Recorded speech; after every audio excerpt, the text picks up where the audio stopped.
Hello everyone and welcome back to another episode of Experience Kills. I am your host Ben, and with me today as we explore the early origins of mankind is Richard. Hello! So this is a special podcast in which we talk about ancient history. You down? Yeah, well, we are ancient men, so... That's why we're here. Yeah. That's why we're Experience Kills, because we are old dudes. And today we are looking at Dawn of Man, I must specify this, on console, on Xbox One. It's been out on PC for about a year, a bit less, but no, I did query that with you, didn't I, when you said... You did. We're going to cover Dawn of Man, and I had to check. The one that came out a year ago? But yes, it's a new console release. So yes, it just came out at the end of last year, and it's a I guess you could call it like a city builder survival game made by a studio called Madrigal Works, which I believe are sort of Spanish born, but now based in London. It's just two dudes from what we can tell, isn't it? Just a small team, and they also made. I think it's more. I was looking on LinkedIn. I think they've got 4 employees. So wow, they're just huge. They're like EA now. That's mad. Well done to them. And to be fair, they deserve some respect, because do you remember when, I don't know if it would have been before we did them all together, but I did a review for Planetbase back in the day on Xbox. Do you remember that? Yeah, no. Cool, good to know you check out the channel. But these are the guys from fame of Planetbase, which I really liked. Now that was like a little set on Mars. That was like a colony management, again, survival kind of game. So this is their jam, but they couldn't have changed their sort of their genre more. They've now moved on to the early sort of Bronze Age through to Iron Age era of man in this sort of RTS. And do you know what? This generation has proven to me that you can port these types of games to consoles really well. They can be done very, very effectively now after a myriad of successes with Planetbase and Avon Colony and Stellaris and City Skylines, Frostpunk, and now Dawn of Man, all of which work, I think, really well on console, that really understand how a controller can interface with this type of game. So that's not a concern. If you're worried about that, don't. It works brilliantly. Not a problem at all. Not even a question these days, really, no. Is it? I remember when Halo Wars came out on the last gen, and people were like, "What? You can't do an RTS on consoles?" But no, it's not even really a question now. It just works. So, yeah, that's good. Yeah, so it's almost like you don't even need to mention it, but I do still feel that you need to point that out in case it's one of the ones that's terrible. One of the ones that does come to mind is the port of The Sims. That EA did, Sims 4, fucking garbage controls on console. So, they can be done badly. This is not one of those situations. So Dawn of Man is what you'd expect from the name, how I've described it. So, mud huts, hunting, gathering, fending off, wild animals, building up your little colony.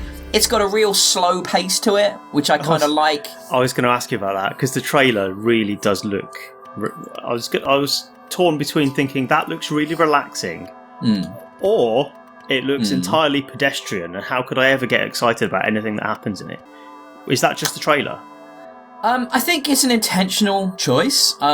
I think it's chill. I think it's relaxing. I don't find games like these boring, and it's going to be very much like dependent on your enjoyment of the genre to start with. I like slowly developing a little colony and growing it, bit by bit, and getting through the winter and hunting for pelts and then gathering some berries and building another little hut that I can do more development with, and researching new technologies. And yeah, I think some games like this move at a faster pace, but this one is, it's reflecting how slow things would have moved at that time, I suspect. That there would have been a monotony to life in that era, that things were quite challenging, and that, growth was a slow process because, resources are scarce. You're not dealing with thousands of people in Dawn of Man, you're dealing with a village of like 15 people. And I think they actually capture that really well, and it's really nice. It doesn't do anything particularly new. I mean, I think the one mechanic that stood out to me was the hunting, where you have to kind of do a risk-reward situation and decide, is it worth risking my villagers to hunt this particularly aggressive predator animal for the food? But sometimes you don't really have a choice. You need that food. You're gonna have to risk it with your crappy flint spear and just hope the fucking saber-toothed tiger doesn't rip your guts out. And that just has to go down sometimes. But yeah, the old days aren't as good as we make out, are they? Sometimes. I mean, no, it can be tricky, but I quite like the loop of the hunting, the resources that move. Then you move into the research, and you get these kind of like research points as you go along that you get for like doing certain objectives throughout the game. That it's a gamified system that kind of represents how a village of people would learn skills over time doing certain tasks. So it makes sense. It's gamified representation of it, but it had to be done in a certain way, obviously. And you get things to improve your fishing, improve your gathering, improve your hunting, get better weapons, get better clothing, build better buildings, upgrade your settlement, put some defenses in, trade with the locals, that sort of thing if they come by. But yeah, in general, it's just nice. I lost several hours to this without even realizing, really, just poodling along. There is an ability to obviously manipulate the speed of the game, so you can move things along if you're just in a period of gathering and you just want to build up some resources before you do some more building and stuff like that. You can speed up the game and put fast forward on, as it were. So that is a feature that's in there. But I really like this. It does very well. It's my kind of game. I love having these games on console. It makes me so happy. Is there any sort of end game to it, or is it more about building and maintaining what you've got? And just it's survival. It's survival. So it's just growing as big as you can within the area that you've chosen to settle with the resources that are available to you. So as you develop and get more resources and more research done, you're going to actually be able to do things like plant crops and start farming. So you have a renewable resource that doesn't just get used up like the animals do. And there'll be times when you might struggle through the winter if you haven't built up enough of a stockpile of food to get you through when you can't go harvesting the berries and the animals aren't as plentiful.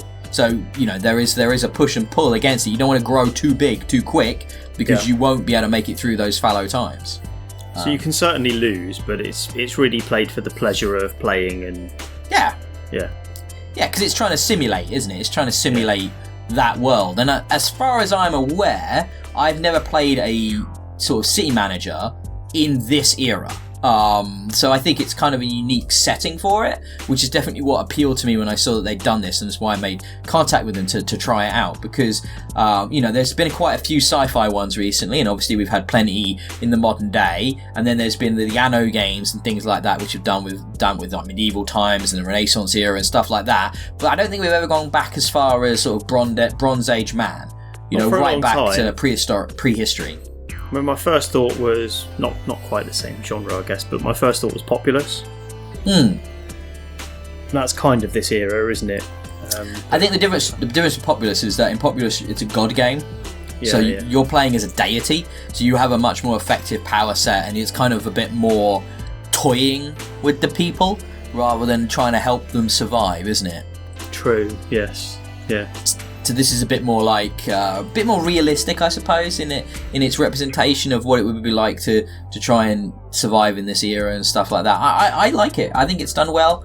I don't think it does a huge amount of things completely differently, but there's a charm to it. There's an enjoyable pace to it. It's a great podcast game, like brilliant for that. You just turn the music down and just put on something, an audiobook or a podcast. You could listen to one of ours if you like while you're playing it, couldn't you, Richard?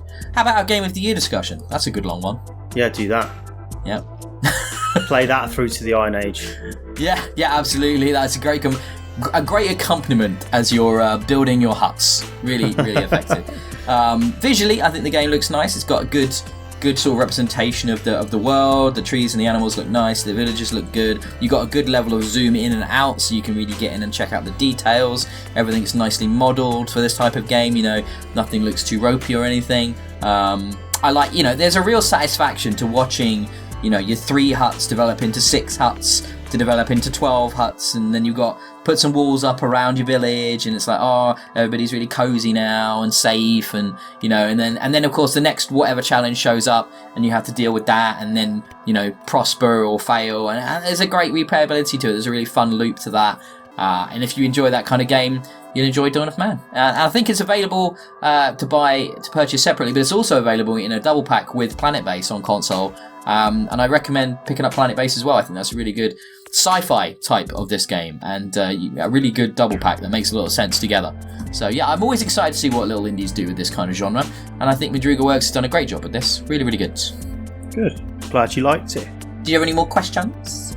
Well, comparing this to Planetbase then, if that is, it's obviously a similar sort of game in a different setting. Does it feel like a reskin, or is there big difference between them?